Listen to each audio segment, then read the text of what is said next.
아주 귀한 시간에 귀한 기회를 허락해 주신 우리 조영길 변호사님, 그리고 차바에 깊은 감사의 말씀을 드리고 또 우리 하나님께 감사의 말씀을 드립니다. 제가 심히 미약하지만은 그러나 하나님의 성령께서, 진리의 성령께서 진리를 드러내시고 성경의 진리로 우리에게 바른 분별력을 갖게 하시기를 기도하고 또 그렇게 믿습니다. 잠깐 기도하고 시작하겠습니다. 하나님 아버지, 우리 하나님의 거룩하신 뜻을 이루기 위하여서 차바를 세우시고 조영길 변호사님을 비롯하여 여러 주의 신실한 종들을 통하여서 이 시대에 사명을 맡기시고 감당케 해오시는 것 감사를 드립니다. 하나님께서 정령이 함께 하시고 축복해 주셔서 진리를 수호하고 진리를 바르게 드러내고 진리를 바르게 세우는 이 일에 우리 하나님의 손이 함께하여 주셔서 선한 열매를 얻게 하여 주시고 하나님께 영광이 되어지게 하여 주옵소서. 이 시간 종이 심히 부족하나 그러나 진리의 성령께서 친히 말씀하여 주시고 우리 모두에게 하나님의 진리 앞에, 하나님의 영광 앞에, 하나님의 어미하심 앞에 우리의 마음이 굴복되어지고 하나님을 예배할 수 있는 참 경건한 마음이 생길 수 있는 그런 시간 되게 하여 주옵소서.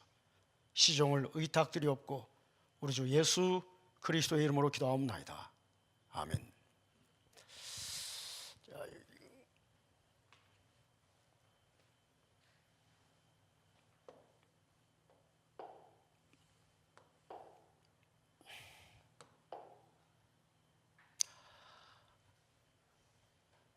제가 오늘 말씀드리려고 하는 것은 이 자유주의 신학, 비평신학, 성경을 비평적이고 파괴적으로 보는 이런 자유주의 신학, 이것이 어떻게 생겨나게 되었고 그리고 이것이 얼마나 잘못되었는가 하는 거기에 대해서 말씀을 드리려고 합니다.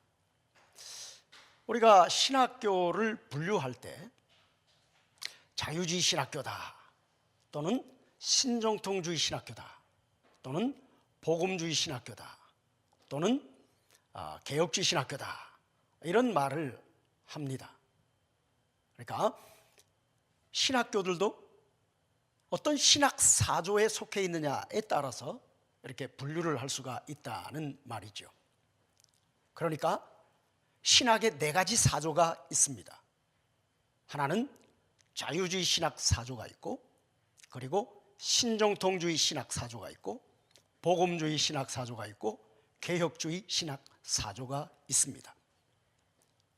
우리는 어느 한 사조에 속해서 신학을 하게 됩니다.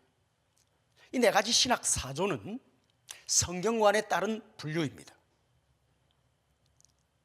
자유주의 신학은 성경을 비평적이고 파괴적으로 보며 그러므로서 성경의 절대적 권위를 부정합니다. 받아들이지 않습니다. 성경은 역사 속에서 만들어진 역사의 산물이고 인간에 의해서 기록된 인간의 저작물로 보지 성경이 위로부터 난 하나님의 계시고 성경은 영감된 것이고 그래서 성경은 절대적이고 오류가 없다 이런 것을 받아들이기를 거부합니다. 그런 것은 현대 정신에 맞지 않다는 것이죠. 그래서 이 자유주의 신학은 성경을 비평적이고 파괴적으로 봅니다. 이 자유주의 신학은 슐라에르마흐에 의하여서 처음 시작되었습니다. 독일 신학자죠. 슐라이에르마흐가 당시 계몽주의 인식론과 그리고 인본주의적인 낭만주의 사상을 신학에 받아들임으로써 시작된 것이 자유주의 신학입니다. 이런 자유주의 신학이 성경을 비평적이고 파괴적으로 보므로 성경이 하나님의 말씀이 아니고 이것은 역사의 산물이요 인간의 저작물이다, 이렇게 말하므로 서구 유럽의 교회들이 무너지게 되는 것이죠. 한편 신정통주의는 이런 자유주의가 성경을 비평적이고 파괴적으로 보는 데 대해서, 성경이 하나님의 계시가 아니다 라고 하는 것에 대해서 신정통주의는 아니다, 성경은 하나님의 계시다 하고 외치게 됐죠. 신정통주의는 칼 바르트에 의해서 시작이 됩니다. 그런데 자유주의가 계몽주의와 낭만주의라고 하는 철학적 사조를 받아들이므로 자유주의가 탄생했다면, 신정통주의는 실존주의 철학 사조를 받아들이므로 신정통주의가 나옵니다. 신정통주의는 자유주의가 성경이 하나님의 계시가 아니다라는 것에 반대해서 성경은 하나님의 계시다라고 말을 합니다. 그래서 이 바르트 원래 자유주의 신학을 공부했죠. 그런데 자유주의 신학을 공부하고 자기 고향에 돌아가서 목회를 하는데, 이 자유주의 신학을 따라서 성경은 하나님 말씀이 아니다, 그래서 성경을 도덕적이고 혹은 철학적이고 교훈적이고 이렇게 설교를 하니까 교인들이 하나님이 말씀이 아닌데 뭐하러 교회 와서 듣냐, 그런 도덕 얘기, 철학 얘기, 어떤 윤리 얘기 들으려면 다른 데 가면 더 잘 듣는데, 그러니 이런 자유주의가 흥왕하는 서구의 교회들은 교인들이 모이지 않죠. 바르트도 그런 것을 깨닫게 됩니다. 그래서 바르트는 성경이 하나님의 계시다라고 외치게 되죠. 그래서 바르트의 로마서 주석이 나오자 성경은 하나님의 계시다라고 외치는 그런 바르트의 로마서 주석이 나오자 이 자유주의 신학계가 발칵 뒤집히게 되죠. 혹자는 이런 바르트의 로마서 주석의 등장에 대해서, 바르트의 신정통주의 등장에 대해서 자유주의자들의 놀이터에 핵폭탄을 떨어뜨렸다, 이렇게 평가를 하기도 합니다. 그런데 장신대 총장을 지냈던 성경신학 교수이신 분은 오히려 신정통주의, 바르트의 신학은 자유주의자들의 놀이터에 핵폭탄을 떨어뜨린 것이 아니라 자유주의 신학자들의 놀이터에 폭죽놀이를 했다, 이렇게 평가했습니다. 저는 그 평가가 맞다고 봅니다. 칼 바르트의 신정통주의는 자유주의 신학이 하나님의 계시가 아니다, 성경이 하나님의 계시가 아니다 라는 것에 대해서 성경은 하나님의 계시다라고 말했지만은 사실은 여전한 자유주의의 연장선 속에 있다고 보입니다. 바르트는 성경은 하나님의 계시다라고 말했지만, 그래서 마치 이 자유주의에 반대해서 정통 성경관으로 돌아가는 듯 했습니다. 근데 여기 신정통주의, 신이라고 붙었죠. 왜? 빠졌기 때문에. 바르트는 성경은 하나님의 계시다, 거기서 그치는 것이 아니라, 그런데 성경은 계시 그 자체는 아니다. 그럼 뭐냐? 성경은 계시가 있었다고 하는 증거의 책이다, 이렇게 말하죠. 이게 무슨 말입니까? 성경은 하나님의 계시인데 계시 그 자체는 아니다, 다만 계시가 있었다고 하는 증거의 책이다. 그러니까 이 바르트의 계시관은 뭔가 좀 독특합니다. 바르트는 실존주의 철학의 영향을 받았다라고 말을 했죠. 키에르케고르의 실존주의 철학. 바르트는 계시를 실존주의 철학의 관점에서 이해하고 있습니다. 그러니까 계시라고 하는 것은 역사 속에 일어난 어떤 사건이 계시가 아니라, 계시는 짓젠 레벤, 지금 바로 이 자리에서 일어나는 사건이 계시다, 그래서 이걸 계시 사건이라고 하죠. 그러니까 계시는 바로 지금 여기서 하나님과 내가 대면하는 것, confrontation, 이게 계시 사건이 되는 것입니다. 이걸 이런 식으로 표현을 하죠. 그러니까 계시라고 하는 것은 내가 우주의 경계선상에 서서 우주 밖에서부터 들려오는 초월자의 음성을 듣는 것이다. 이거 좀 금방 알아듣기 좀 쉽지 않는 것 같습니다. 원래 학자들의 재주는 쉽게 말할 걸 일부러 못 알아듣게 어렵게, 그래서 못 알아듣겠지, 용용 죽겠지 이러면 학문성이 있는 것, 뭐 이렇게 여기는 경향이 있는 것 같습니다. 학자들은 아무튼 쉽게 말할 수 있는 것을 어렵게 말하는 재주를 가진 사람들이 학자들이 아닌가, 그런 생각이 듭니다. 어쨌든 바르트는 계시를 설명할 때 계시는 실존적 사건이다. 그러니까 하나님과 내가 실존적으로 만나는, 대면하는 그게 계시다. 그 계시 사건이다. 그러니까 내가 우주의 경계선상에 서서 우주 밖에서부터 들려오는 초월자의 음성을 듣는다. 그러니까 내가 우주의 경계선상에 서서 초월자로부터 들려오는 음성을 듣는 것이 계시다. 쉽게 말하면 이런 겁니다. 그러니까 내가 우주의 경계선상에 선다는 것은 성경을 읽을 때 우주 밖으로부터 들려오는 초월자의 음성을 듣는다. 뭔가 깨달음이 온다. 뭔가 감동이 온다. 그러면 그게 바로 계시가 일어나고 있는 겁니다. 그게 바로 계시 사건이라는 것이죠. 그게 계시입니다. 그러니까 성경은 과거에 그런 계시가 일어났다고 하는 것을 기록해 놓은 거죠. 그러니까 성경은 계시가 있었다고 하는 증거의 책이지 계시 그 자체는 아니다. 이것이 바르트의 계시관이 되는 것입니다. 그래서 이 신정통주의는, 그러니까 자유주의는 성경은 하나님의 계시가 아니다. 성경은 역사 속에서 만들어진 역사의 산물이요 인간에 의해서 기록된 인간의 저작물이다. 이렇게 보는 데 대해서 바르트는 성경은 하나님의 계시다. 그러나 계시 그 자체는 아니고 계시의 증거의 책이다. 이렇게 이야기를 했죠.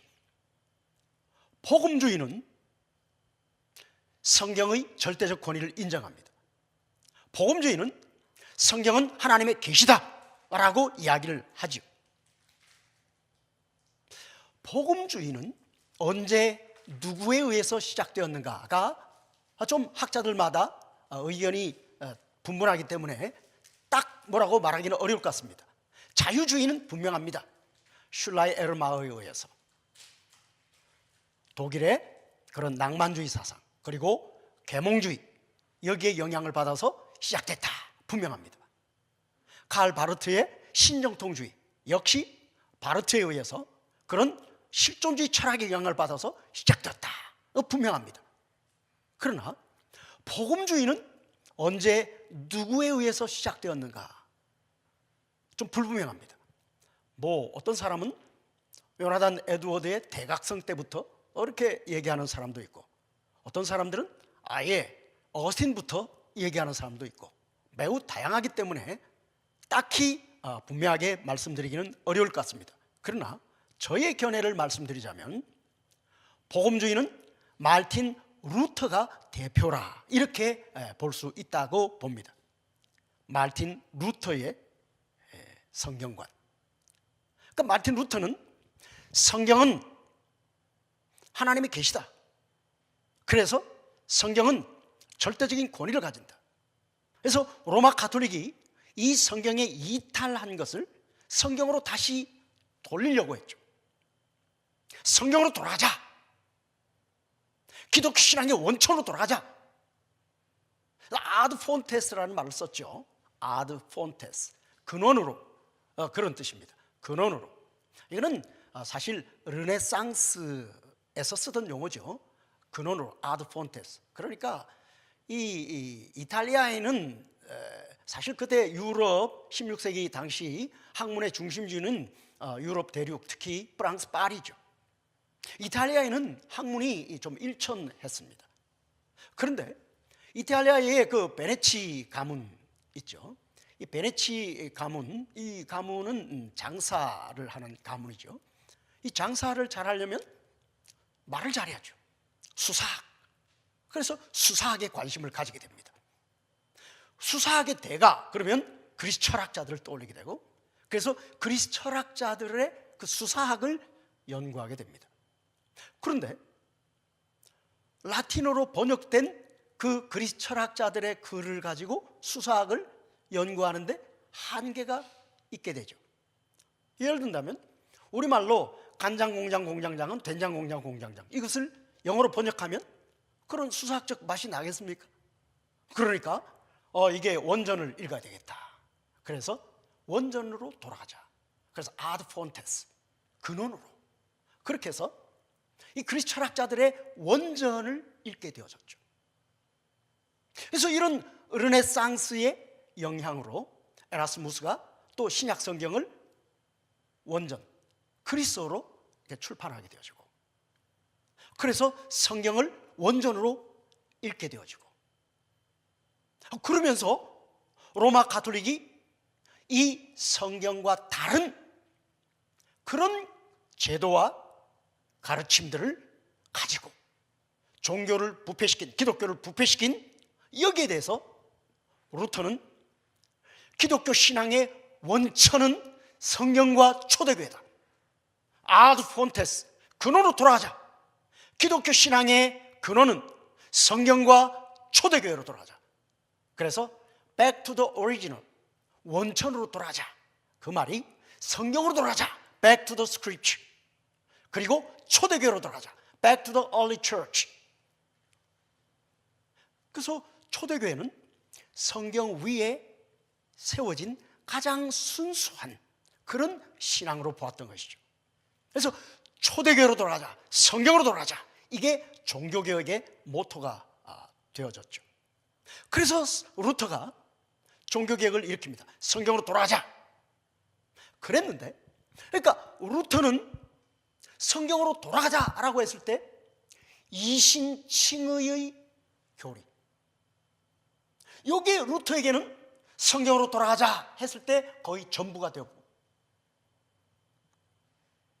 로마 가톨릭 교리는 신인 협력설이죠. 그러니까 인간의 공로로 어느 정도 의를 성취하고, 안 되는 부분은 하나님의 은총으로 보태지고, 그래서 하나님의 은총 더하기 인간의 공로, 이렇게 해서 인간이 의롭게 되어져서 영생을 얻게 된다. 이게 로마 가톨릭 교회의 근본적인 가르침이죠.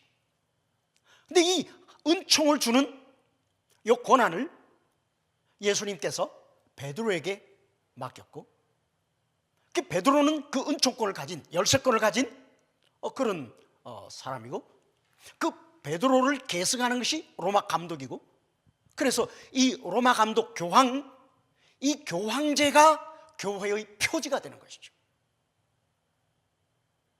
그래서 이 교황이 이 은총권을 사제들에게 위임해주고, 그렇게 위임받은 사제가 미사를 통해서 내가 주노라 하면 받게 되는 것이죠. 루터는 로마 사제로서 이런 로마 교회의 가르침을 따라서, 그래서 이 공로 더하기 은총, 그래서 안 되는 부분은 이 사제권, 은총권. 그래서 루터는 무릎과 팔꿈치로 기어 올라가는 그런 고행도 해보고, 로마 가톨릭의 가르침을 따라서 그런 일을 해보고 하지만은, 근본적으로 내가 하나님 앞에 의롭다함을 받을 수 있는 것이 내 공로로 의롭다함을 받을 수 없고, 그리고 이 미사에 아무리 참석해도 그것이 루터의 마음속에 의에 대한 확신을 주지 못하는 것입니다. 루터는 하나님 생각하면 의로우신 분, 하나님의 의 그러면 심판하는 의, 이거밖에 없었습니다. 두려움이죠. 그러다가 비텐베르그 대학 그 종탑에서 성경 연구를 하다가 이상한 의를 발견하죠. 이상한 의. 그러니까 시편에 하나님의 의 그러면 루터에게는 심판하는 의인데, 하나님의 의로 나를 구원하시고라고 하는 그 구절에서 딱 걸립니다. 이거 이상한 의다. 구원하는 의, 심판하는 의가 아니고 구원하는 의. 그리고 하박국서, 로마서 이렇게 해서 이신칭의의 교리를 깨닫게 되죠. 복음에 대한 발견. 그래서 루터는 성경으로 돌아가자라고 했을 때 바로 이 복음으로 돌아가자가 루터가 말한 성경으로 돌아가자의 전부가 되어버리고 말죠. 이신칭의 교리. 이런 점에서 루터의 종교개혁은 교리적 종교개혁이다, 이렇게 말을 할 수가 있을 것입니다. 루터에게 성경의 절대적 권위는 복음에 한정되었습니다. 이신칭의 교리에 한정되었습니다. 이런 루터의 종교개혁에 동참하는 사람들 가운데서 어떤 사람들은 루터가 멈춰버린, 거기서 더 나아가서 더 성경대로 개혁해야 된다, 이렇게 생각하는 사람들이 나왔습니다. 그러니까 루터는 복음만 성경대로 하면 되는 거예요. 복음만. 그러니까 교회의 제도라든지 또는 예배 의식이라든지 또는 신자의 시민으로서 삶이라든지 이런 부분에 대해서는 관심을 두지 않았습니다. 루터에게 성경대로는 오로지 복음, 이신칭의 교리, 여기에 멈춰버린 것이죠.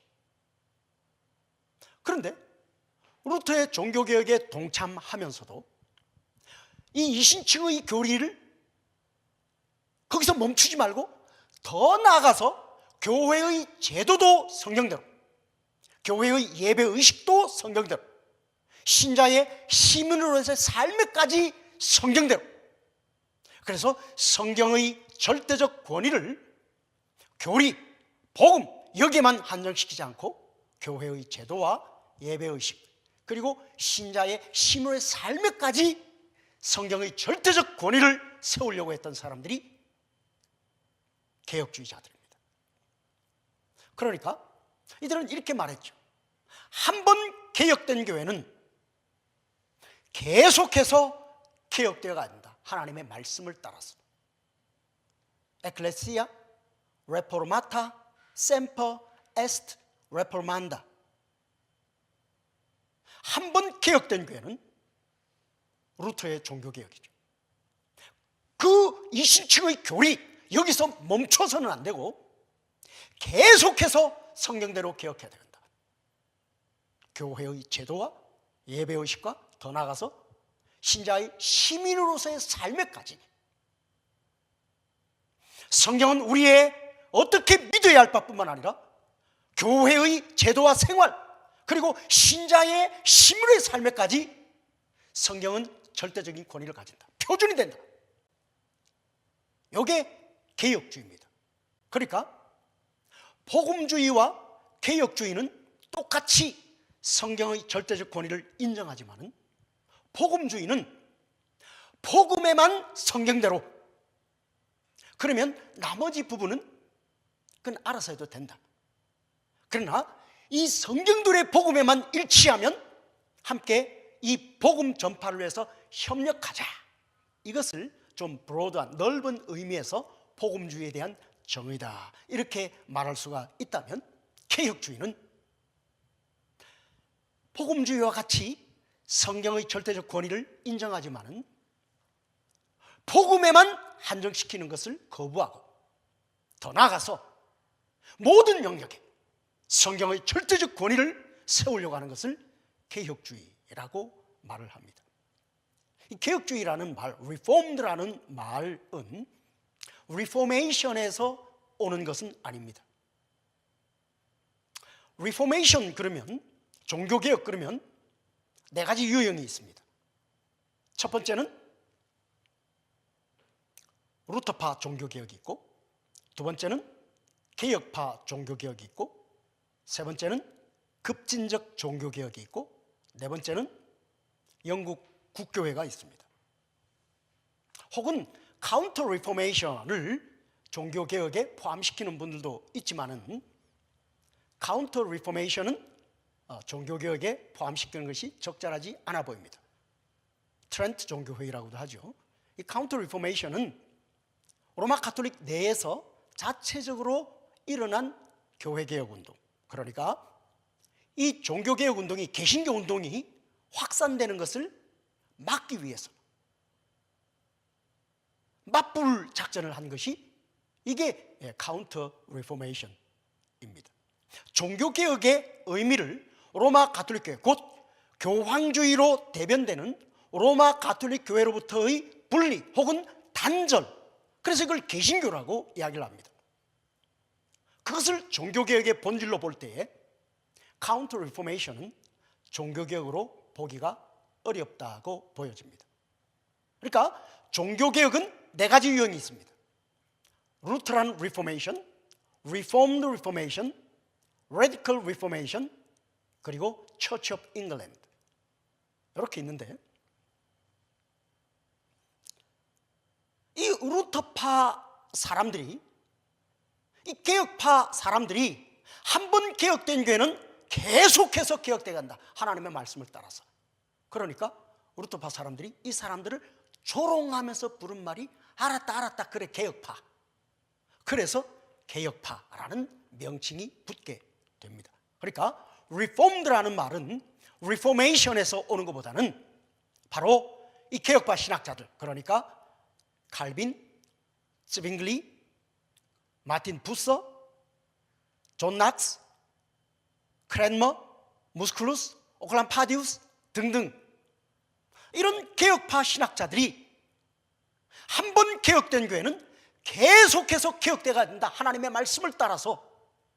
그러자 그래 알았다 이 개혁파들아, 이렇게 해서 개혁주의라는 명칭이 붙게 되어졌습니다.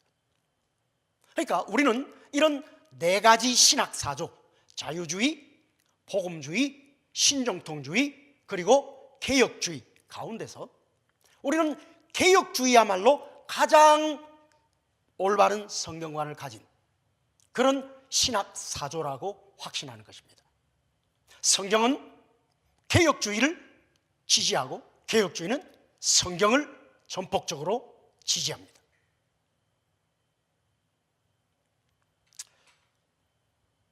그러면 이제 자유주의 신학이 어떻게 시작되었는가 하는 이야기를 해보려고 합니다.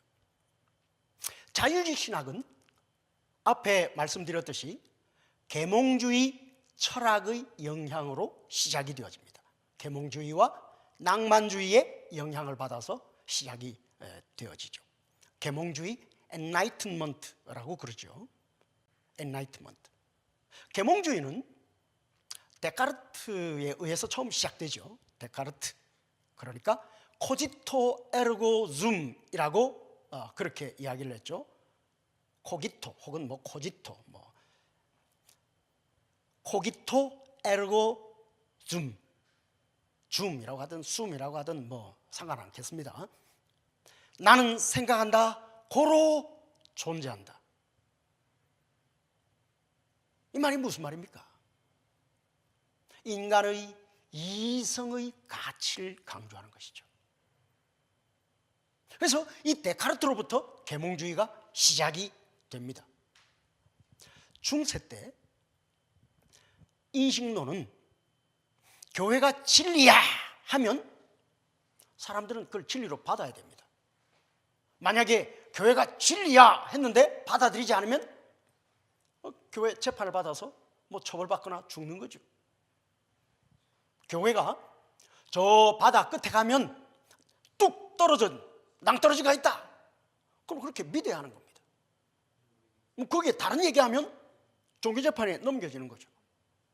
그런데 콜럼부스라고 하는 사람이 배가 수평선 너머로 사라지는 것을 보면서 어째서 배가 저렇게 수평선 너머로 사라지지? 이걸 보면서 둥글다, 지구는 둥글다, 이런 생각을 하게 됩니다. 그래서 유럽의 왕들이 또는 유럽의 사람들이 저 뭐 인도나 이런 데 가가지고 향신료나 뭐 금이나 보석이나 이런 거를 육로로 해가지고 가지고 오는 것보다도 배로 가면 빨리 갔다 올 수 있다, 이걸 가지고 유럽의 왕들을 설득하는데 안 믿죠. 안 들어줍니다. 그럼 어째 설득해가지고 그래 선단을 이끌고 가서 신대륙을 발견하죠. 그러니까 교회가 가르치던 바 저 바다 끝에 가면 뚝 떨어진다, 그게 아니고 둥글다. 이 과학적 발견이 이루어집니다.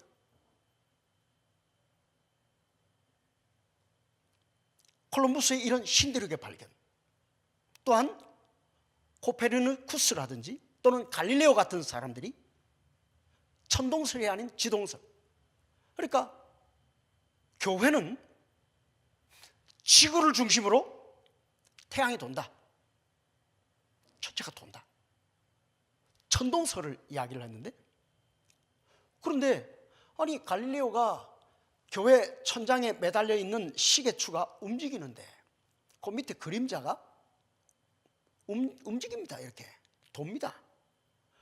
왜 변하지?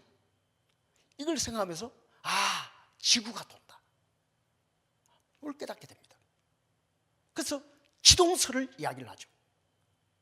그래서 교황청이 부릅니다. 그래서 재판을 받죠. 너 지동설을 말하면 너 죽을래? 아니면 교회가 가르치는 천동설을 말하고 살래? 살려만 주시면 다시 그렇게 안 하겠습니다. 그래, 그러지 마. 내보냈는데 갈릴레오가 딱 나오면서 혼자 중얼거립니다. 그래도 지구는 도는데 뭐. 이런 지동설, 코페르니쿠스나 갈릴레오의 지동설, 그리고 뉴턴의 만유인력. 아니 뉴턴이 자기 집 앞마당에 있는 나무의 사과가 언제나 밑으로 떨어집니다. 왜 위로 안 가고 밑으로만 떨어지지? 거기서 만유인력의 법칙을 발견해내죠. 이런 일련의 과학적 발견들은 데카르트로 하여금 중세교회가 진리야 했던 모든 진리의 가르침에 대해서 의심하게 만듭니다. 데카르트는 중세교회가 진리야라고 했던 모든 가르침을 회의하게 됩니다. 의심하게 됩니다. 그런데 모든 것을 의심하는 가운데 의심할 수 없는 한 가지 사실은, 내가 의심하고 있다는 것은 의심할 수 없는 거죠. 결국 의심하는 주체, 진리를 탐구하는 주체는 나, 인간이고, 그리고 그 방법은 이성인 것이죠. 결국 진리인식의 주체는 인간이고, 인간의 이성이 진리를 인식하는 것이다. 그래서 중세교회에 의해서 억압되어 있는, 잠자는 상태에 있는 그런 이성을 깨우자, 이성의 가치를 재발견하자. 이것이 계몽주의입니다. 잠자는 이성을 깨우자. 이렇게 해서 나는 생각한다, 고로 존재한다, 곧 인간이 진리 인식의 주체이고 인간의 이성으로 진리를 인식하는 것이다.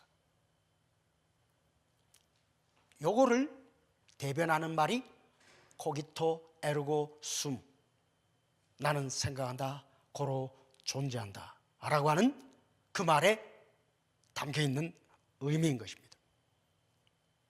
그래서 이 계몽주의는 종교, 미신, 이런 이성에 맞지 않는, 합리적이지 않은 어떤 전통, 그런 관습, 이런 것에 사로잡혀서 사람들이 무지하고 어둠 가운데 있다. 그러니 그런 잠자는 어두운 상태에 있는 인간들에게 이성의 빛을 비추어서 깨어나게 하자. 이게 계몽입니다. 그래서 이런 계몽주의는 인본주의, 그러니까 종교나 신에 인간이 매여 있지 말고 이성을 가진 인간은 그런 종교나 신의 매임에서 용기 있게 자유해야 된다, 벗어나야 된다. 그래서 이런 이성을 가진 인간의 자유와 그런 인간의 권리, 이것들을 강조하게 되어졌죠. 진리 인식의 주체가 교회가 아니고 진리인식의 주체는 인간이다. 이성을 가진 인간이다. 그리고 진리인식의 방법이 교회가 말하는 믿음이 아니고 진리인식의 방법도 인간의 이성이다. 이래서 진리인식의 방법론, 계몽주의 인식론이 등장하게 됩니다.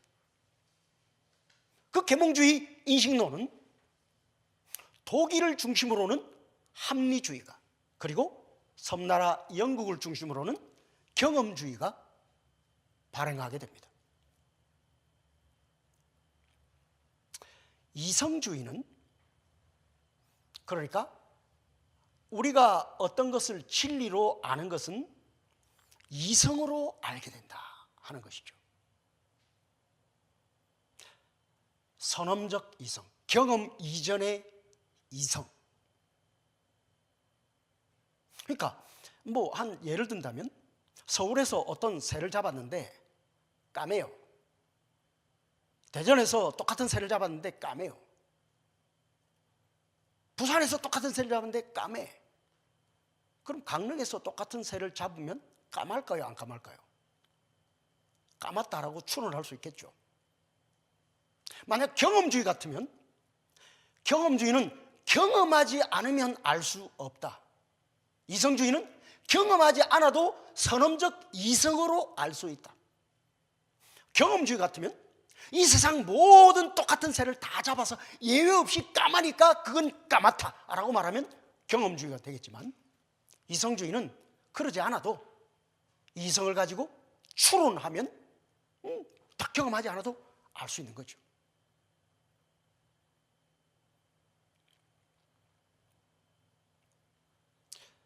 영국의 경험주의, 그러니까 경험하지 않은 것은 알 수 없다. 제가 이제 아이를 키울 때에 첫째 아이가 조금 일찍 걸었어요. 그래가지고 그때 제 이제 신학교 이제 2학년, 3학년 뭐 그때쯤 됐는데, 여름 방학에 저희 처가 이제 맛있는 된장찌개를 끓여놓고 그래서 두 부부가 기도하고 먹고 있는데, 아니 이 녀석이 이제 막 걷기 시작한 녀석이 와가지고 지도 그걸 먹겠다고 숟가락등을 설칩니다. 떠먹으려고. 그러니까 우리 처가 말렸죠. 아이고 아가야, 아뜨야, 아뜨 먹으면 안 돼, 아뜨야. 근데 얘가 뭘 그거 알아듣습니까? 계속 설칩니다. 제가 말렸죠. 애를 말린 게 아니고 우리 처를 말렸습니다. 냅둬라, 저것도 한 입 달고 났는데 먹겠다는데 냅둬라.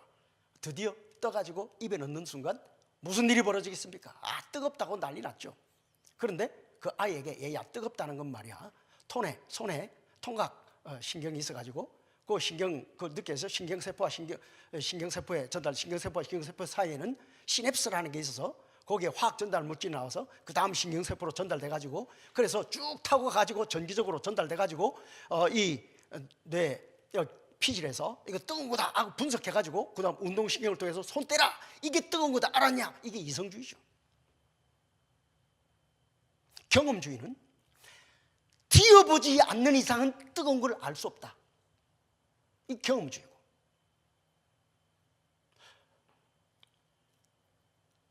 예를 들어서 뭐 염산에다가 중조, 강알칼리를 섞으면 염이 나오고 물이 나온다.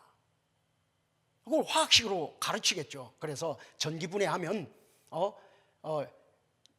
염산 HCl, H 플러스, Cl 마이너스, 그 다음에 뭐 이런 식으로 전기분해하면 이렇게 돼서 뭐 플러스 마이너스끼리 이렇게 붙어가지고 NaCl, 염, 그 다음 H2O, 물 이렇게 나온다.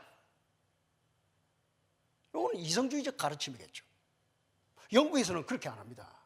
영국에서는 비커에 염산을 가져가지고 따릅니다. 하얀 연기가 싹 날라오고, 그거 뭐 눈에 닿으면 엄청 따갑죠. 코로 들어가면 막 쓰라리고, 거기다가 금속 물질 넣으면 녹습니다. 그거 먹을래 그러면 아무도 안 먹죠. 거기다가 이제 강알칼리, NaOH, 그거 똑같은 비커에 넣고 또 따릅니다. 역시 같은 방법으로. 역시 금속 넣으면 녹죠. 마실래? 아무도 안 마시죠.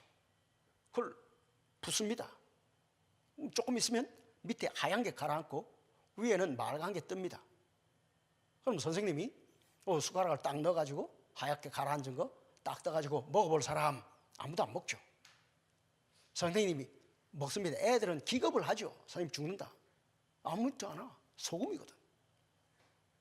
이렇게 경험적으로 가르칩니다. 그러니까 유럽 대륙의 학문방법론, 인식론은 이성주의, 영국 섬나라의 학문방법, 인식론은 경험주의, 이렇게 해서 계몽주의 가운데서도 이성주의와 경험주의가 서로 경쟁을 하는 가운데 임마누엘 칸트가 뭐 그거 싸울 거 있냐, 둘이 합치면 되지. 그렇게 해서 합칩니다. 그게 논리 실증주의 인식론입니다. 곧 진리 인식은 인간의 이성과 경험으로 알게 되는 것이다. 인식의 주체는 인간이고 방법은 인간의 이성과 경험이다.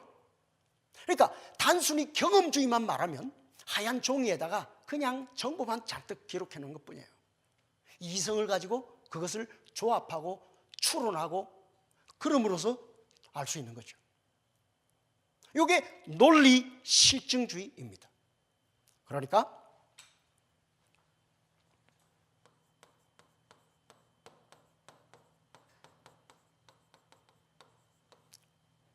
논리 실증주의 인식론, 논리 이성에 맞아야 한다는 것이고 실증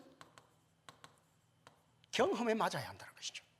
이성 합리적이어야 하고 실증적이어야 합니다.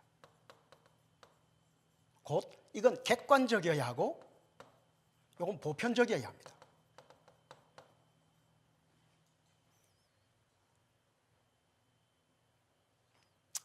인식론이라고 하는 것, 인식론, 에피스테몰로지,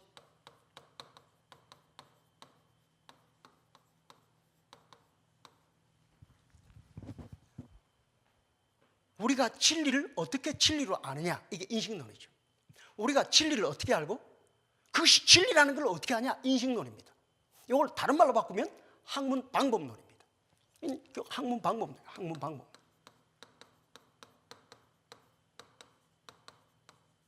학문이 뭡니까? 진리를 탐구하는 것이 학문이죠. 그 진리를 어떻게 우리가 진리를 어떻게 할 수 있냐? 또 그게 진리라는 걸 어떻게 알 수 있냐? 그게 인식론인데, 곧 진리라고 하는 것은 인간의 이성에 합리적이어야 하고 인간의 경험에 실증적이어야 한다. 곧 객관적이고 보편적이어야 한다. 이게 논리 실증주의 인식론, 이게 계몽주의 인식론입니다. 이런 인식론은 결과적으로, 그러니까 우리가 이성과 경험으로 알 수 있는 것은 오로지 현상의 영역에, 우리 눈에 보이고 우리 손으로 만질 수 있고 그런 현상의 영역에 있는 것만 인식의 대상이 되지, 그 현상의 영역을 벗어나는 어떤 초월의 영역이 있다면 그 초월의 영역이 있는 것은 인식의 대상이 될 수가 없습니다. 따라서 칸트는 초월의 영역을 날려버리고 말죠. 그러니까 오랜 동안 인식론은 그리스 철학의 바탕을 두고 있었죠. 그리스 철학의 인식론,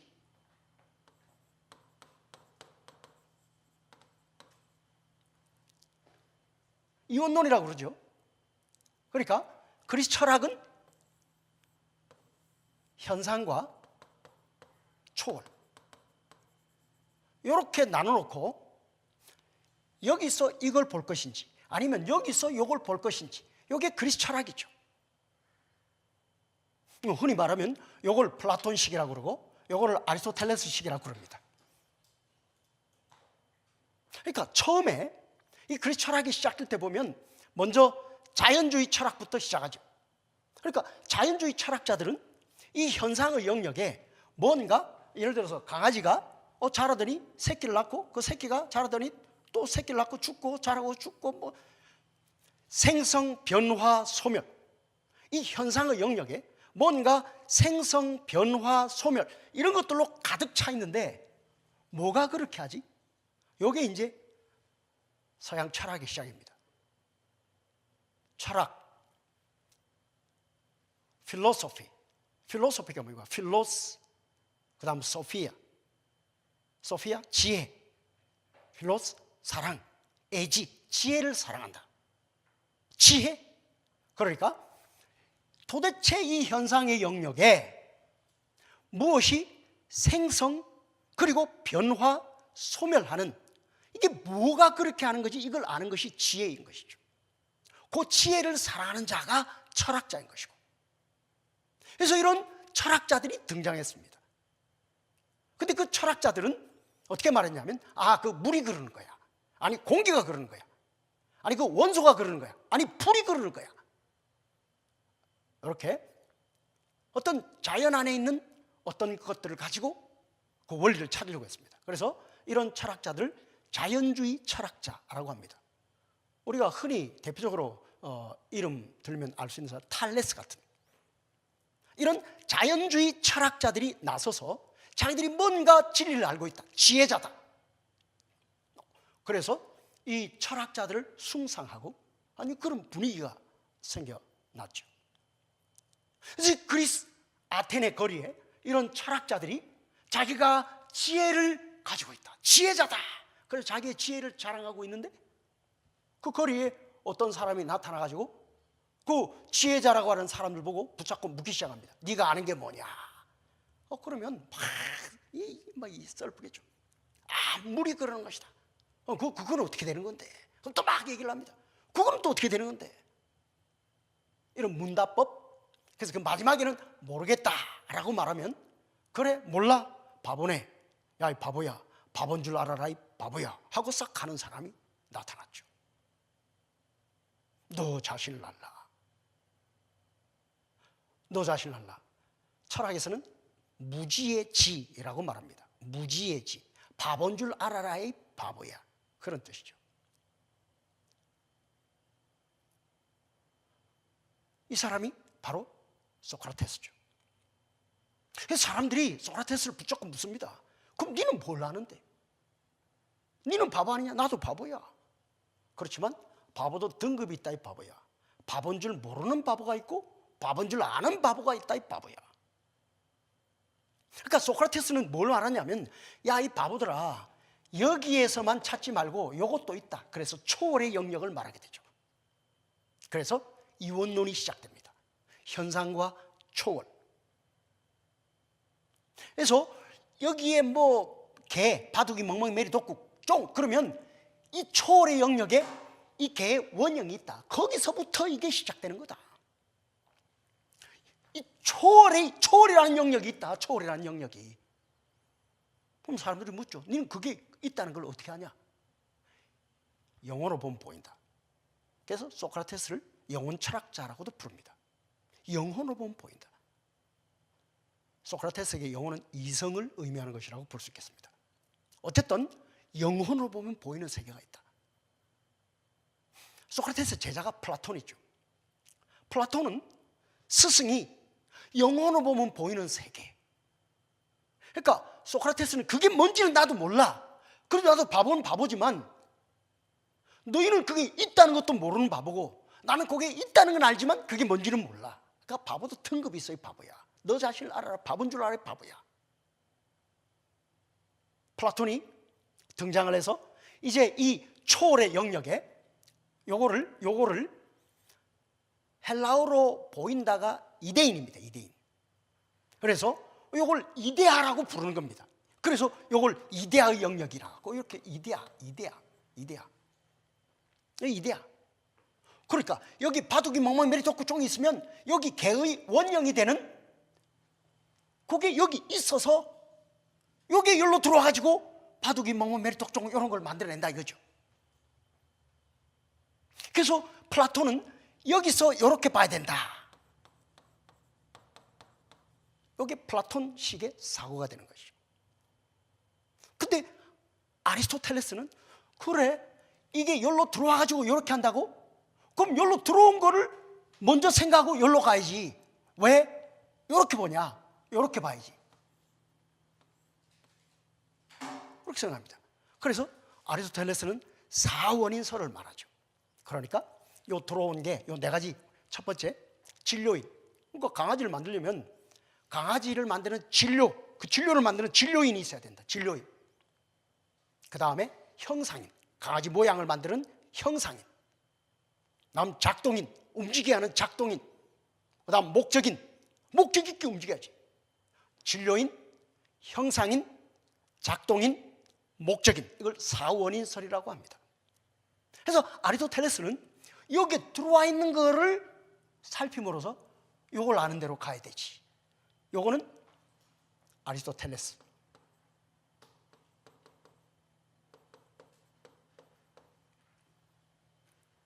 요거를 연역법, 요거를 귀납법 이런 식으로 말하죠. 요거를 위로부터 해, 요거를 밑으로부터 해. 이렇게 이야기를 합니다. 이런 인식론을 신학에 적용시킨 것이 중세 스콜라 철학 혹은 스콜라 신학이죠. 스콜라라는 말 자체가 이 그리스 철학자들이 제자들을 가르칠 때 대저택의 회랑에서 가르쳤는데 그 회랑을 가리키는 말이 스콜라입니다. 그래서 이 스콜라, 거기서 스쿨이라는 말이 나오죠. 그러니까 스콜라 철학이라는 말은 그 말 자체가 이 그리스 철학의 그 방법을 가지고 왔다는 이야기가 되고, 스콜라 신학, 이런 그리스 철학의 인식론, 철학적 인식론을 신학의 방법론으로 썼다. 그게 스콜라 신학이 되는 겁니다. 그러니까 중세 신학을 스콜라 신학이라고 하면 중세 신학의 특징이 뭡니까? 위로부터의 신학이냐, 밑으로부터의 신학이냐, 플라톤식이냐, 아리스토텔레스식이냐, 이렇게 하게 되죠. 오랜 동안 이렇게 인식해 왔는데 칸트가 등장함으로써 칸트의 논리 실증주의는 이걸 없애버리고 만 거죠. 초월의 영역을 날리고 말았습니다. 우리가 이성과 경험으로 인식할 수 있는 대상은 오로지 현상의 영역에 있는 것만 인식의 대상이 되지, 초월의 영역에 있는 것은 인식의 대상이 아니다. 그러니까 하나님이 계시냐라고 칸트에게 묻는다면 칸트의 대답은 있어도 있는 줄도 모르고 없어도 없는 줄도 모른다. 그건 우리 인식의 대상이 아니다 있죠. 그러니까 이런 계몽주의 인식론, 이걸 대표하는 것은 칸트의 철학적 인식론인데, 그 칸트의 철학적 인식론은 논리 실증주의인데, 이런 논리 실증주의 인식론에서는 초월의 영역이 없어지는 것입니다. 그러니까 여기에 역사 속에 일어나는 이것을 하나님의 작정의 관점에서 볼 것인지, 아니면 역사 속에서 인간의 책임에서 하나님의 작정을 인식할 것인지, 하나님의 작정에서부터 연역적으로 설명해 올 것인지, 아니면 역사 속에 인간의 책임으로부터 귀납적으로 설명해 갈 것인지, 이것이 중세 신학이었다면 이거를 대표하는 것은 존 둔스 스코투스 입장이고, 이거는 토마스 아퀴나스의 신학 사상이죠. 스코티즘과 토미즘. 그런데 이걸 날려버리고 말았습니다. 이것만 인식의 대상으로 삼으면서, 그래서 이성과 경험으로 알 수 있는 것은 오로지 현상의 영역에 있는 것만 알 수가 있는 것이죠. 초월의 영역, 이걸 날려버렸습니다. 이게 계몽주의 인식론, 계몽주의 학문방법론. 그래서 이런 계몽주의 인식론, 학문방법론에 따라서 근현대 학문관이 생겨나게 됩니다. 그러니까 학문이라고 하면 학문, 뭘 학문이라고 그러냐? 합리적이고 실증적이어야 학문입니다. 다른 말로는 객관적이고 보편적이어야 학문적입니다. 그러니까 합리적이지 않고 실증적이지 않으면, 객관적이고 보편적이지 않으면 그건 학문이라고 볼 수 없는 겁니다. 그건 학문성이 인정이 안 되는 겁니다. 그래서 이런 논리 실증주의 학문 방법론에 따라서 근현대 학문이 발달하죠. 처음에 자연과학으로부터 사회과학으로 이런 학문관에 따른 학문들이 발전해 갑니다. 그런데 이런 학문관에 따라서 보면 신학의 학문성이 의심되는 겁니다. 중세 때까지는, 대학이 중세 때 시작됐죠. 유니버시티, 유니는 하나, 버시티는 다양하다. 그러니까 비록 학문에 다양한 분야가 있더라도 그 모든 학문은 하나의 진리로 다 통합된다. 그래서 신학을 그 중심에 놨고 다른 학문들을 주변에 놓았죠. 이게 중세 대학의 시작입니다.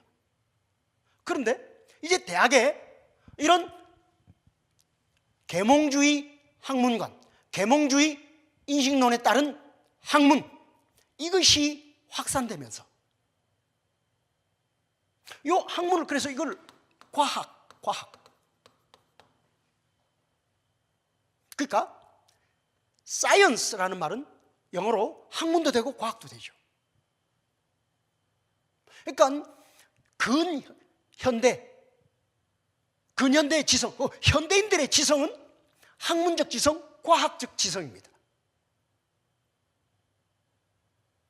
그러니까 현대인들은 뭐가 진리다라고 말하면 합리적이고 실증적이어야 합니다. 그래야 학문적 진리입니다. 객관적이고 보편적이어야 합니다. 누가 과학 이론을 제시했다고 치면 그 실험을 했습니다. 그래서 논문을 냈죠. 그러면 이것이 학문적으로 인정되려면 다른 연구기관에서 똑같은 조건에서 실험을 해서 똑같은 결론을 얻으면 그건 객관적이고 실증적으로서 학문성이 인정됩니다. 그럴 때 학문으로 지위가 인정이 되는 거죠. 근데 한번 생각을 해보세요. 아니, 태양이, 달이 멈췄다. 그게 합리적입니까? 그게 실증적입니까? 아니, 태양과 달이 멈췄다면 지구의 자전, 공전, 이게 멈췄다는 건데, 그럼 태양계만 멈췄겠어요? 태양계가 속해 있는 은하수가 멈췄고 우주 전체가 멈춘 거지. 아니, 그게 합리적이냐고. 그게 실증적이에요? 아니, 그러니까 그런 거는 고대 이런 학문이, 이런 과학이 발달하기 전에 미신적 사고방식을 가진 그런 사람들의 종교적 상상력이지, 그걸 어떻게 실제로 일어난 일이라고 믿을 수 있냐 이거지. 아니, 무슨 애굽에서 나왔는데 장정만 60만 명, 그러면 애들하고 노인들하고 다 포함하면 한 200만 명이 바다가 쫙 갈라지더니 그 사이로 길이 나서 그걸로 건너갔다. 아니, 그게 합리적입니까? 그게 실증적입니까? 아니, 그거를 오늘 현대 이런 학문적 과학적 지성을 가진 사람들에게 그게 실제로 일어났던 역사적 사실이라고 믿으라고 말하는 게 말이 되냐 이거지.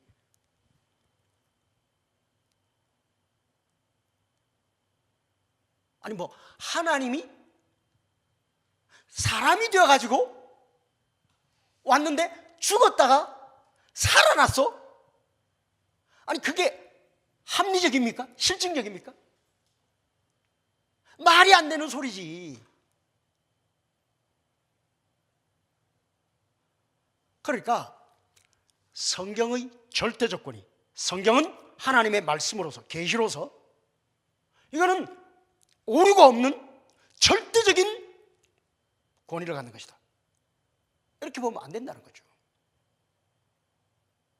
그러니까 성경은 위로부터 난, 그리고 무슨 영감으로 기록된 오류가 없는 하나님의 말씀이다.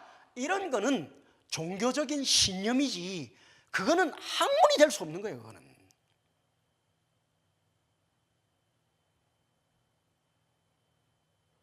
그러니까 이런 계몽주의 학문관에 따른, 이게 이제 근현대 학문관이 되는 거죠. 오늘날의 학문, 그러면 무엇이 학문이냐? 논리 실증주의에 맞아야 학문입니다.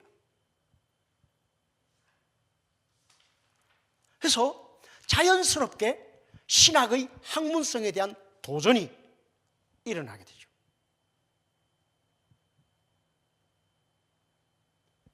그러니까 이제 신학이 이런 학문의 전당으로서 대학의 맥락에서 쫓겨날 위기를 맞게 됩니다.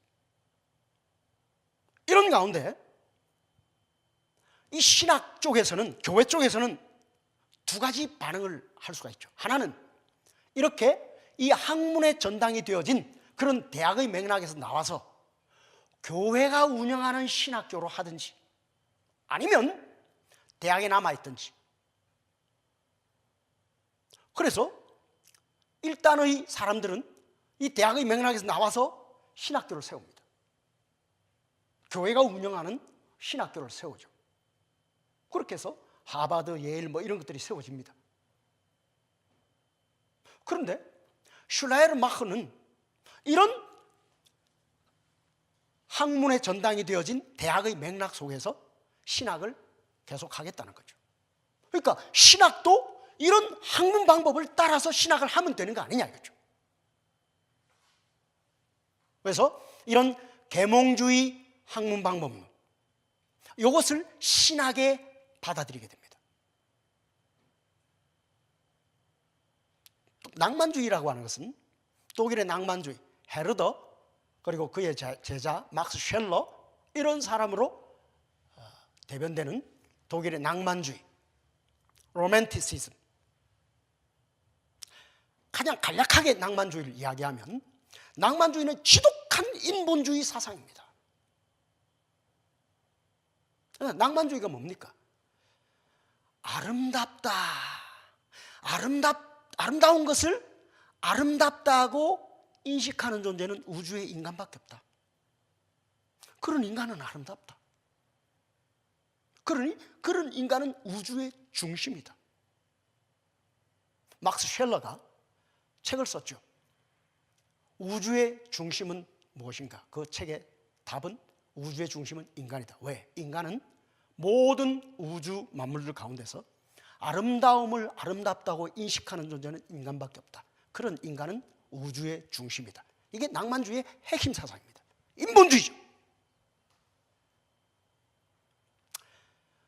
슐라이르마흐가 이 신학의 학문성이 도전받고 있는 가운데서 신학도 이런 계몽주의 학문 방법론을 따라서 신학도 학문적으로 하면 될 거 아니냐.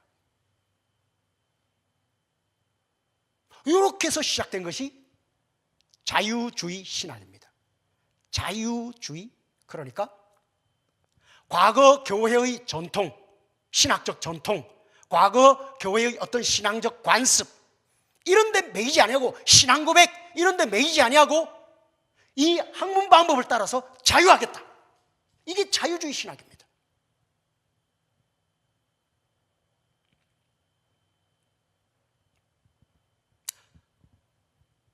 따라서 이런 자유주의 신학에서는,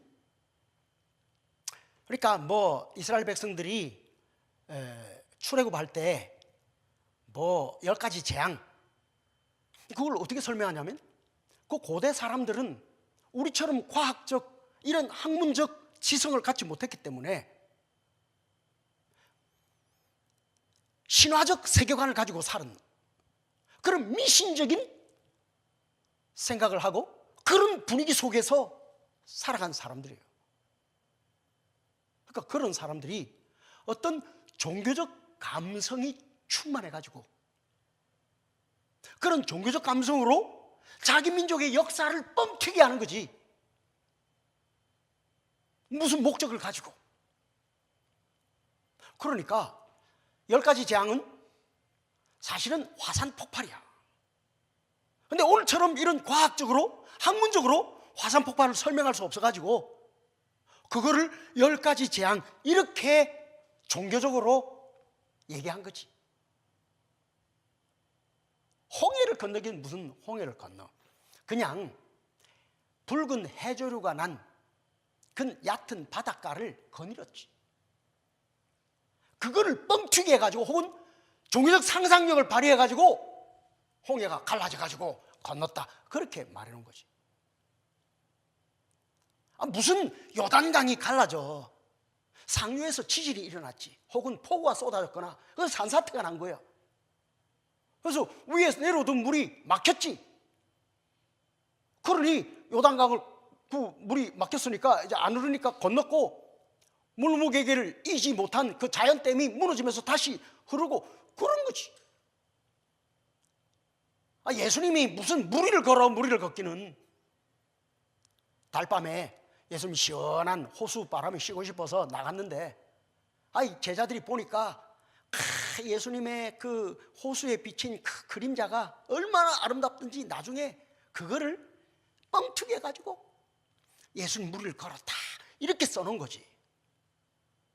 아니 무슨 죽었다가 부활이야. 그게 아니고 그 매수를 했든지 아니고 그냥 예수님이 졸도를 한 거야. 졸도를 했는데 죽은 줄 알고 무덤에 넣었는데 새벽에 시원한 바람에 정신이 번쩍 들어가지고 그 무덤 나와가지고 그래가지고 뭐 사랑하는 마리아하고 저 프랑스로 도망가가지고 거기서 애 낳고 살았는데 이 비밀을 지키기 위해서 무슨 기사단이 만들어지고 이렇게 성경에는 이런 논리 실증주의 학문관 이성과 경험 이것에 맞지 않는 이야기들이 많죠. 하나님이 뭐 무에서 유를 창조했다? 그게 무슨 합리적이고 실증적입니까? 이런 모든 것에 대해서 결국 성경의 절대적인 권위를 부정해버리게 되죠. 그러니까 성경을 어떻게 인식하게 됩니까? 결국 성경은 역사 속에서 만들어진 거야. 이게 무슨 하늘로부터 성경의 기원이 하늘로부터 왔다 그런 소리 하지 마. 그러니까 이걸 날려버렸습니다. 초월의 영역을 날려버려서 계시는 여기 감추어져 있던 것이 나타난 것이 계시. 그게 계시인데 그러니까 성경은 계시다 그런 말 안 하는 거예요. 성경은 역사 속에서 만들어진 역사의 산물이야. 그리고 인간에 의해서 기록된 인간의 저작물이야. 따라서 우리는 성경을 역사적 배경 속에서 그 인간 저자가 그의 어떤 종교적 상상으로 또 어떤 목적을 가지고 그렇게 했는가, 그 종교적 상상 그거를 찾아내고 그 목적, 그렇게 한 목적이 뭔가 이거를 찾아내서 성경을 읽어야 되는 거지.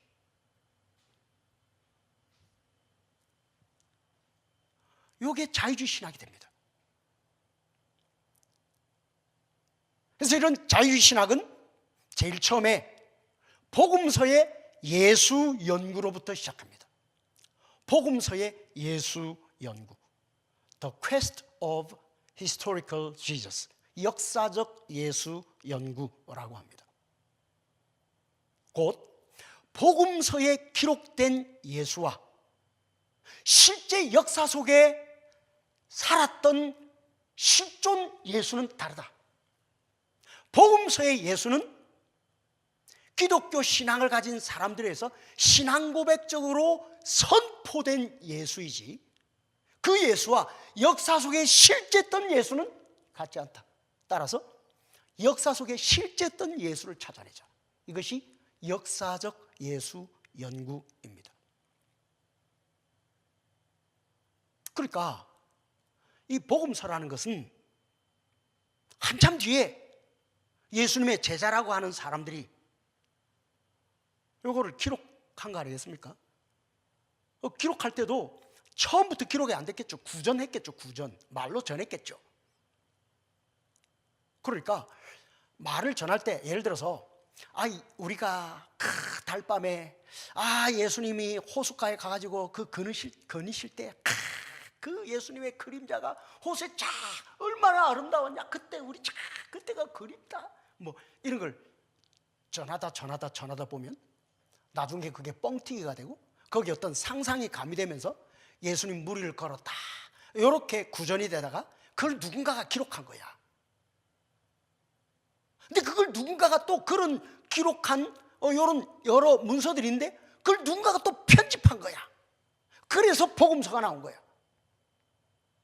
그러니까 우리는 이 복음서가 만들어진 요거를 살펴서 역사 속에 실제했던 예수를 찾아내야 된다는 거죠. 그런 방법을 역사 비평이라고 합니다. Historical Critical Method.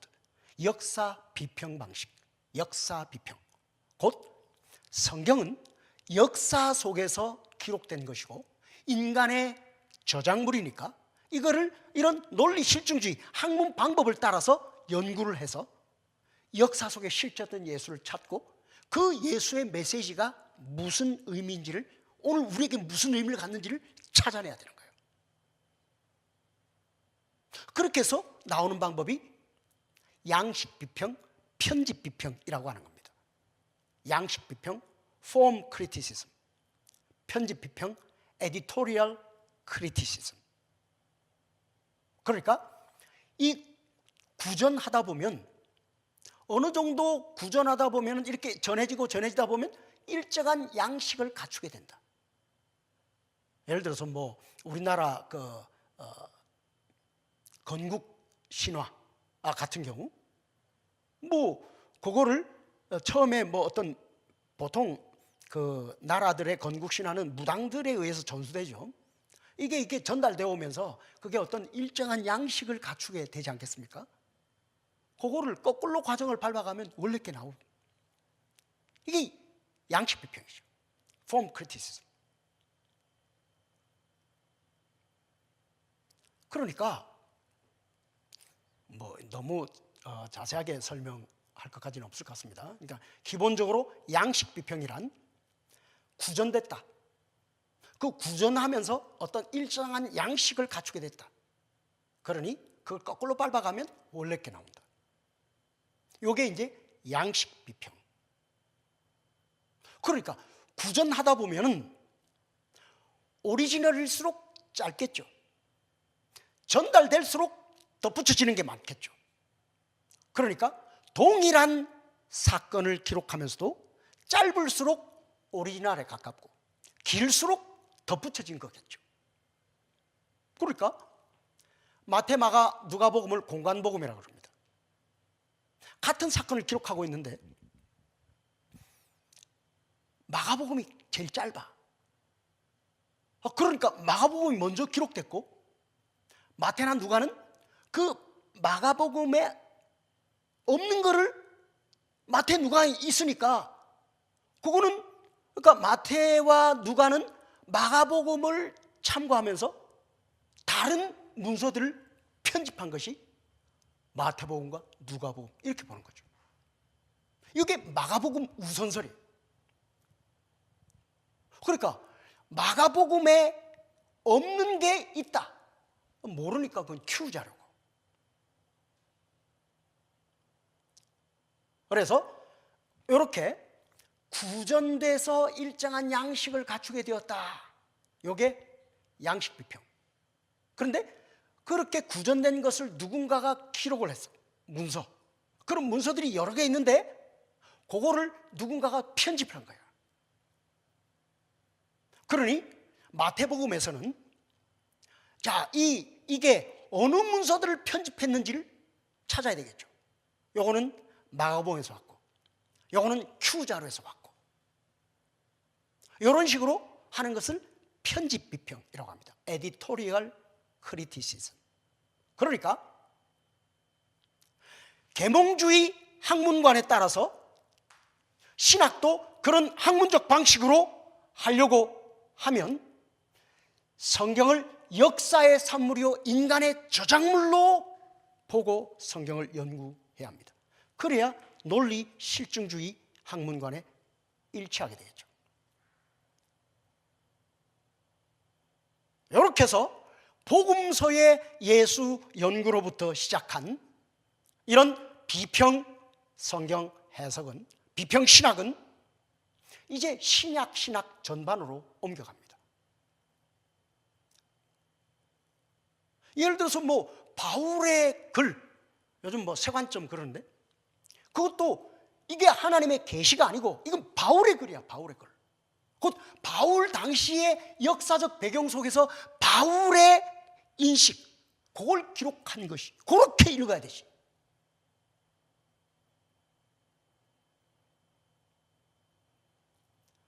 구약 성경도 그래서 이런 비평적 방식으로 구약 성경을 읽게 됩니다. 그러니까 모세오경, 모세 단일 저작서를 부적해버립니다. 아니 모세가 기록했다면 왜 모세 죽음 이후에 기록되냐? 그리고 모세 한 사람 기록했다면 왜 하나님의 이름이 어디는 야훼고 어디는 왜 엘로힘이냐?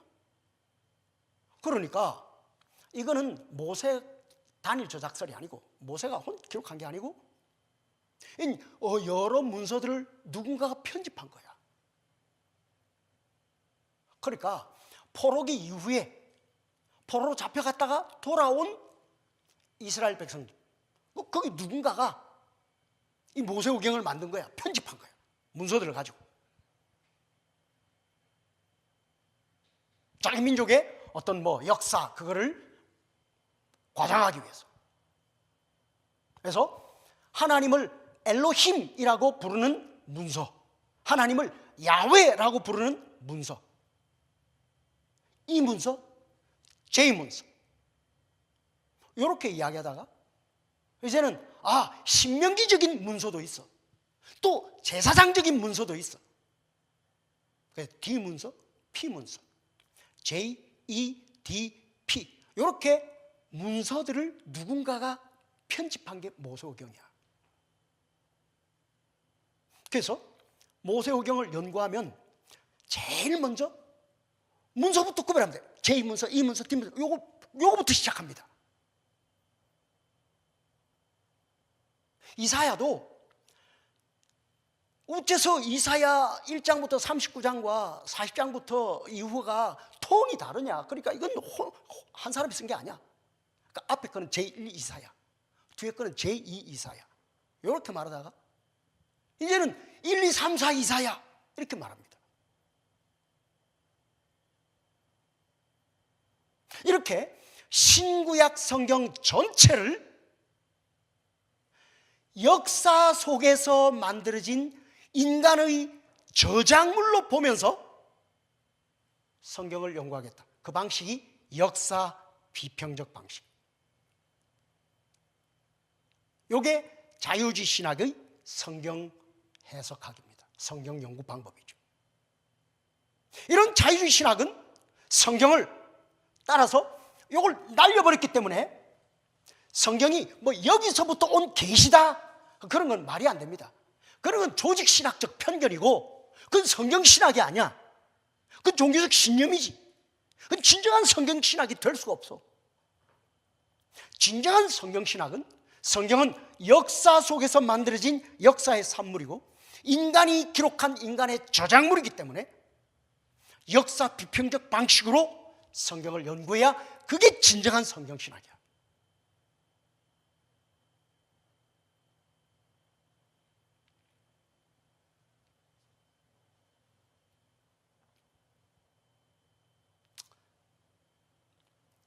이런 자유주의 신학은 기본적인 성격이 이 계몽주의의 연장선 속에 있기 때문에 이 계몽주의의 기본 성격을 그대로 깔고 있습니다.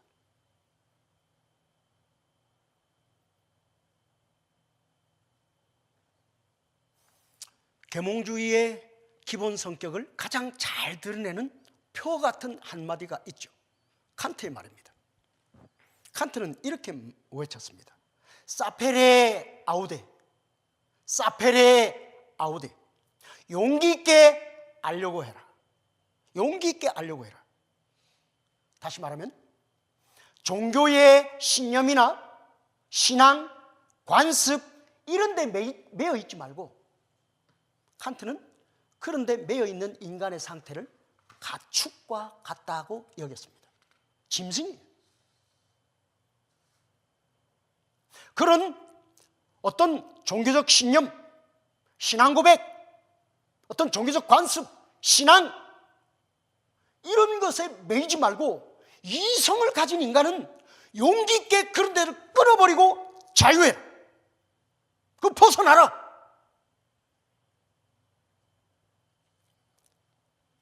이게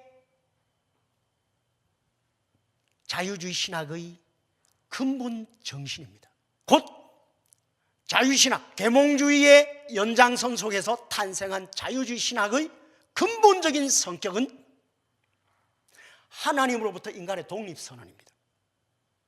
교회 신앙으로부터의 독립선언입니다. 인간의 독립선언입니다.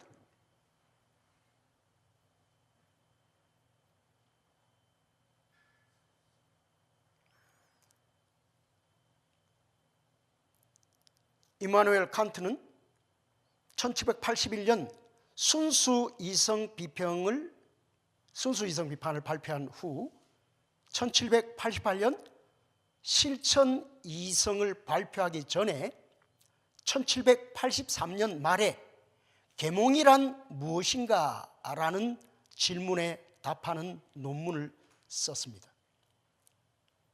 Wind Fortung der Frage Was ist Aufklärung?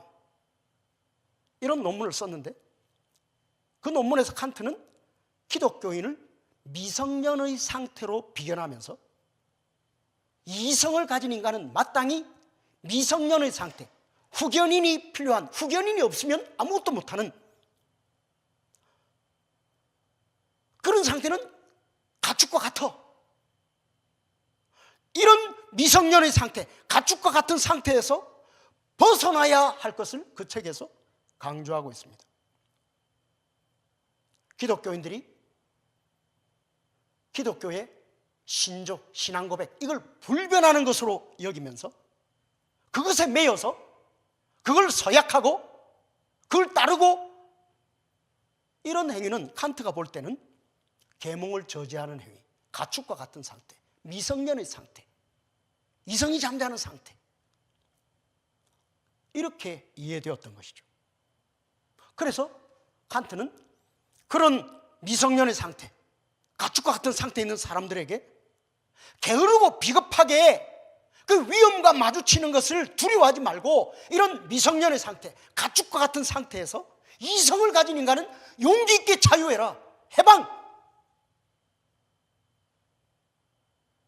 그래서 칸트는 미성년의 상태에 있는 종교, 신앙을 가진 기독교인을 가장 해롭고 불명예스러운 것으로 여겼습니다. 칸트의 사페레 아우데라고 하는 말은 바로 이런 칸트의 계몽에 대한 이해를 가장 잘 보여주고 있는 말입니다.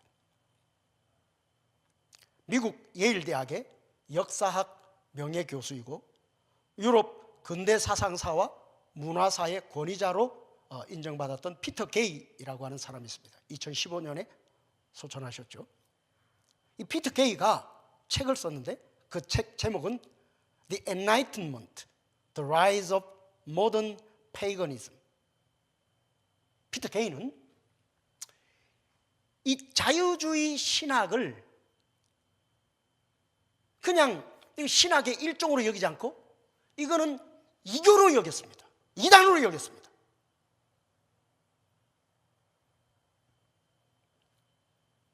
그 책에서 피터 게이는 이 계몽주의와 자유주의 신학, 이 본질과 성격을 아주 잘 밝혀주고 있는데, 이 계몽주의, 자유주의 신학의 본질적인 성격은 종교에 대한 반대, 곧 세속화입니다. 그리고 인간의 이성의 바탕을 둔 합리성의 발전에 따른 인간의 자유의 확대, 이거를 진보라고 얘기합니다. 그래서 자유주의 신학을 진보신학이라고 합니다. 종교에 대한 반감, 그래서 세속화. 이성을 비판적으로 사용함으로 인간과 사회를 인간이 주체적으로 변화시키는 것. 그러므로 인간의 자유, 그리고 진보.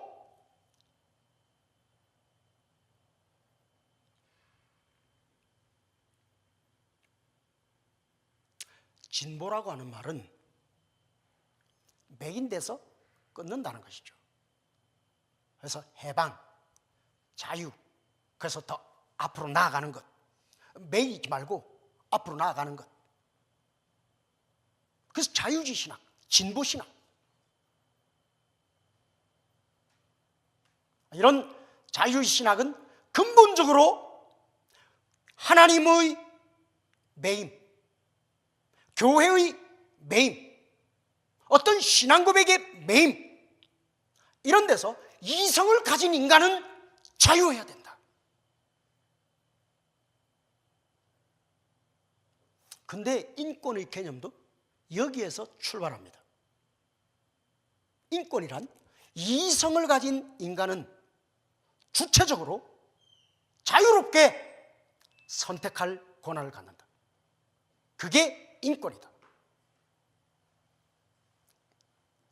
성경이 뭐라고 말했건, 하나님이 뭐라고 규정해놨건 관계없이 주체는 인간이고, 인간의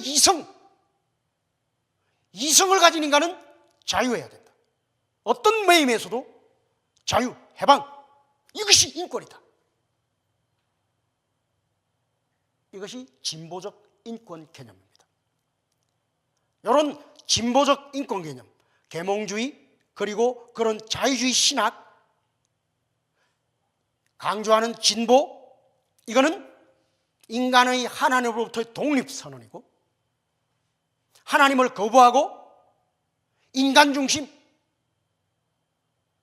이것이 자유주의 신학의 근본 성격입니다.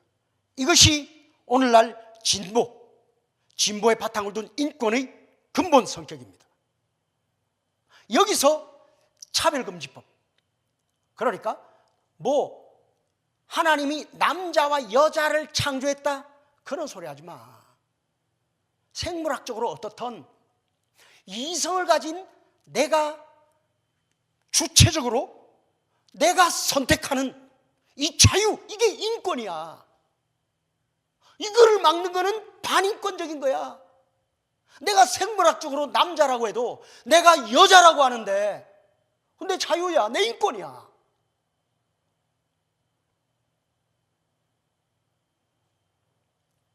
아니 왜 누구 기독교는 기독교 해라, 근데 왜 우리 보고 동성애 하지 마라 그러냐? 인권이야, 자유라니까.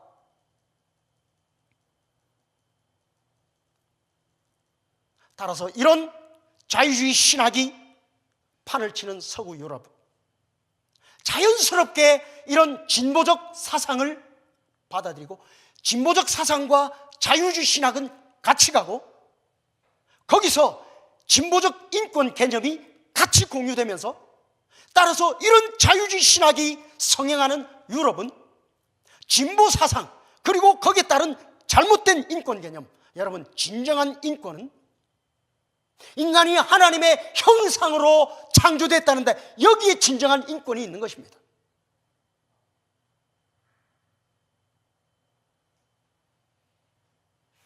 진정한 인간다움은 인간이 하나님과 바른 관계 속에 있을 때 거기에 진정한 인간다움이 있고, 거기에 참된 인간의 행복이 있습니다. 인간이 하나님으로부터 독립선언하고 하나님이 메어놓으신 것을 끊어버리고, 그래서 인간이 자유롭게 타락한 인간 본성에 따라서 자유를 주장하면,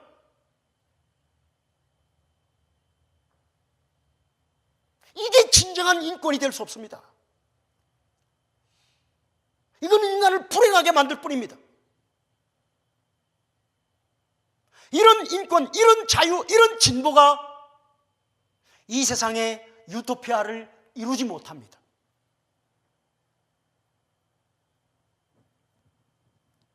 인간이 진정으로 하나님의 형상을 다시 회복할 때, 하나님과의 관계가 바르게 회복될 때, 거기에 참된 인간의 행복이 있습니다.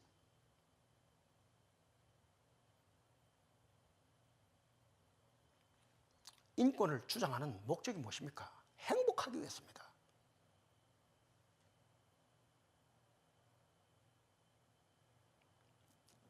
인간의 인간다움, 인간의 인권은 인간이 하나님으로부터 독립하는 것이 아니라 하나님의 형상으로 창조된 인간이 하나님과의 바른 관계 속에서 하나님이 우리에게 주시는 창조의 목적, 지구한 복락, 그것을 얻는 것이 인간의 진정한 행복이고,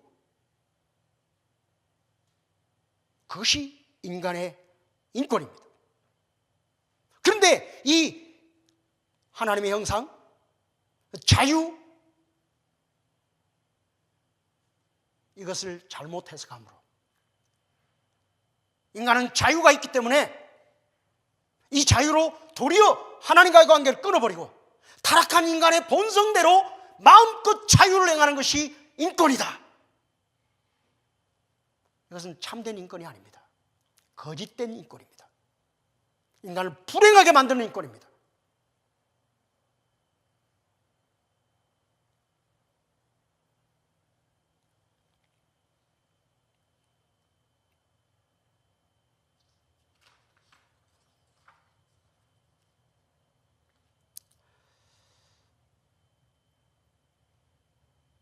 그러므로 이런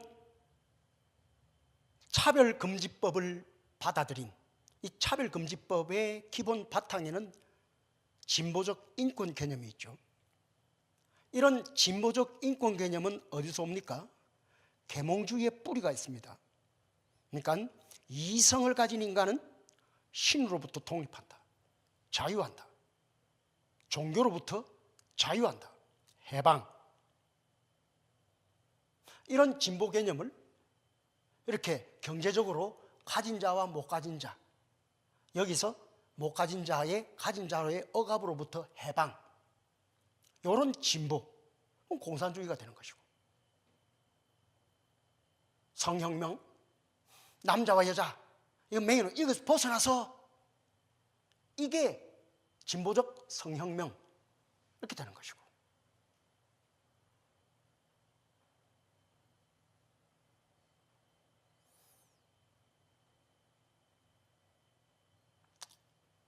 분명합니다. 자유주의 신학은, 진보 신학은 근본적 성격이 하나님에 대한 독립선언입니다. 인간의 독립선언입니다. 인본주의입니다. 이거는 신학이라는 명칭을 썼지만 신학이 아닙니다. 이것은 철학입니다. 여기 신학이라는 말을 붙이면 안 됩니다. 이 신학이 아닙니다. 교회 안에 들어온 이것은 이단입니다. 이건 신학이 아닙니다. 이건 이단 사상입니다.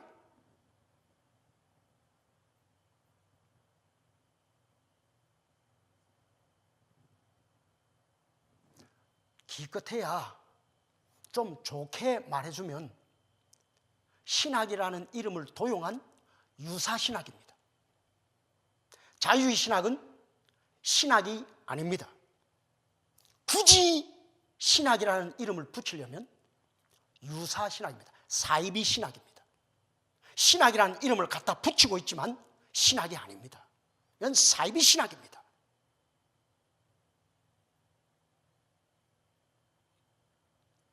오늘날 유럽은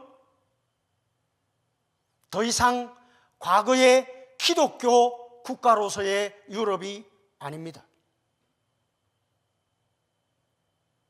과거의 유럽은 크리스텐덤 에러, 기독교 시대였죠. 인구의 절대 다수가 기독교 신앙을 가졌고, 기독교 외에 다른 종교는 이교도로 불려졌고,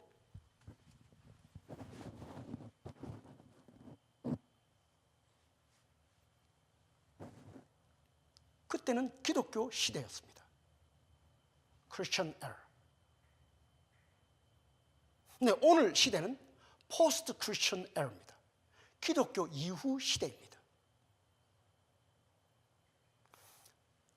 지금 서구 유럽의 지성은 바로 이런 논리 실증주의적 지성주의, 이게 지배합니다. 과학 지성주의, 학문 지성주의, 이게 지배합니다.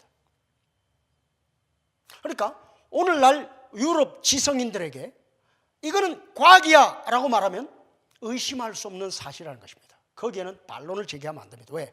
합리적으로, 실증적으로, 객관적으로, 보편적으로 확립된 사실이기 때문에 거기에는 이론을 제기하면 안 됩니다. 그건 사실입니다.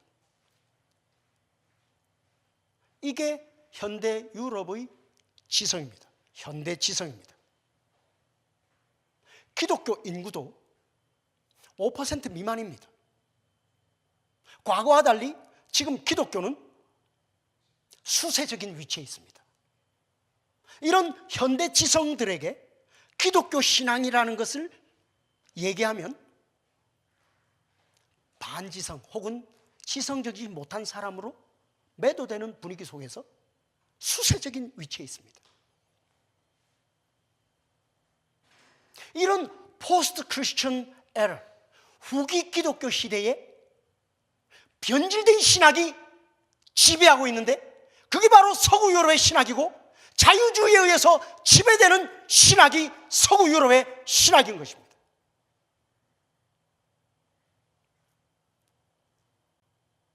그 결과 서구 유럽의 이런 자유주의 신학, 진보 신학이 지배하는 서구 유럽의 교회는 무너졌습니다. 그리고 이런 진보적 인권 개념, 반성경적 인권 개념, 이런 것들을 아무 저항 없이 자연스럽게 받아들이고, 그러므로 이런 차별금지법 통과되고 동성애 동성혼이 받아들여지고 여기에 교회가 협력하게 되어졌고, 그 결과 교회는 무너진 것입니다.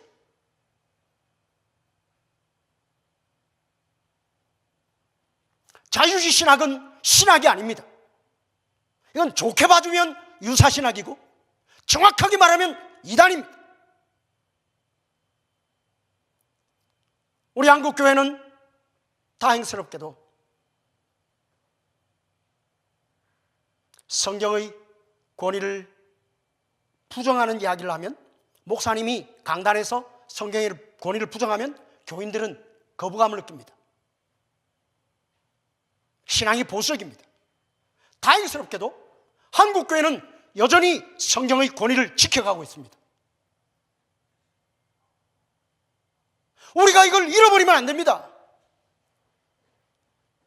우리가 이 자유주의 신학을 신학으로 여기면 안 됩니다.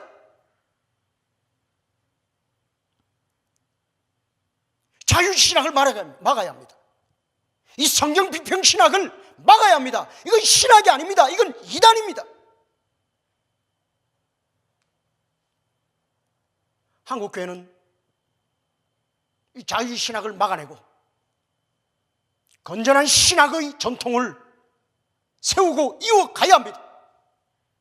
그래야만 차별금지법을 막을 수 있습니다. 그래야만 거짓 인권을 막을 수 있고 성경적 참된 인권을 이야기할 수 있습니다. 한국 교회가 희망입니다.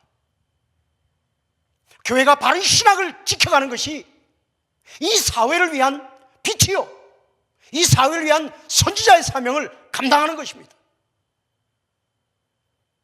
교회가 세상에 존재하는 것은 소경의 인도자가 되고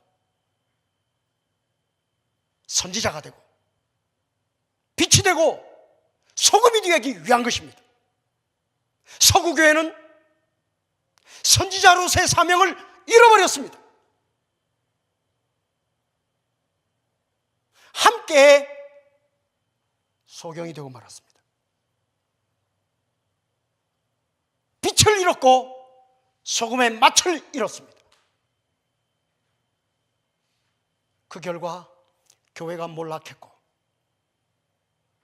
일찍이 하나님의 촛대가 예루살렘에서 로마를 통해서 유럽으로 갔지만 지금 하나님의 촛대는 대한민국으로 와 있습니다. 한국교회도 여기서 무너지면 하나님의 촛대는 또 옮겨갈 겁니다. 하나님의 교회는 이 땅에 없어지지 않습니다. 말씀을 지키는 교회를 통해서 하나님은 이 땅에 교회를 유지시켜 가십니다. 한국교회는 이 무너진 세계의 기독교회와 신학을 하나님이 세우신 촛대로서 다시 일으켜 세워야 할 책임을 감당해야 하는 것입니다.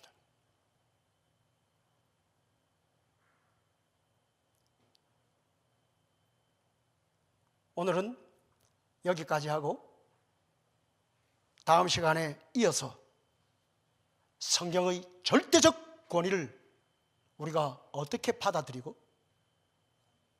그리고 그렇게 받아들일 때 어떤 신학, 어떤 성경 해석을 해야 하는가,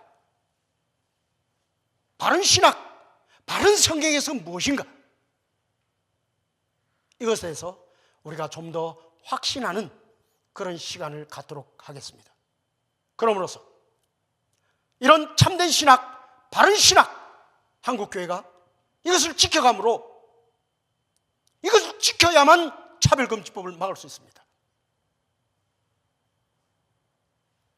그래서 다음 시간에는 그런 이 성경의 절대적 권위와 거기에 따른 바른 신학 방법은 무엇인가, 바른 성경 해석 방법은 무엇인가 하는 것에 대해서 이야기를 나누도록 하겠습니다. 오늘은 여기까지 하겠습니다. 우리 기도하고 마치도록 하겠습니다.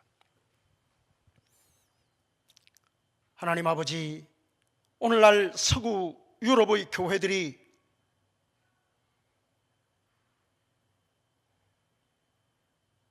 자유주의 신학, 잘못된 신학, 유사신학, 이단적인 사상에, 인본주의적인 사상에 매몰되어져서 교회의 위치를 잃어버리고 신학의 위치를 잃어버리고 사명을 잃어버리고 그러므로 무너져 내리고 서구 사회가 무너져 내리는 것을 봅니다. 하나님, 그러나 한국 교회를 지키시고 오늘까지 붙들어 주신 것을 감사합니다. 하나님, 우리가 서구 교회를 보면서 반면교사로 삼아서 우리 한국 교회는 하나님 앞에 바로 서는 교회로 남을 수 있도록 이 자유주의 신학, 이 비평 신학, 거짓 신학, 사이비 신학, 이것을 막아내므로 차별금지법을 막아낼 수 있게 하여 주시옵소서. 우리 주 예수 그리스도의 이름으로 기도하옵나이다. 아멘.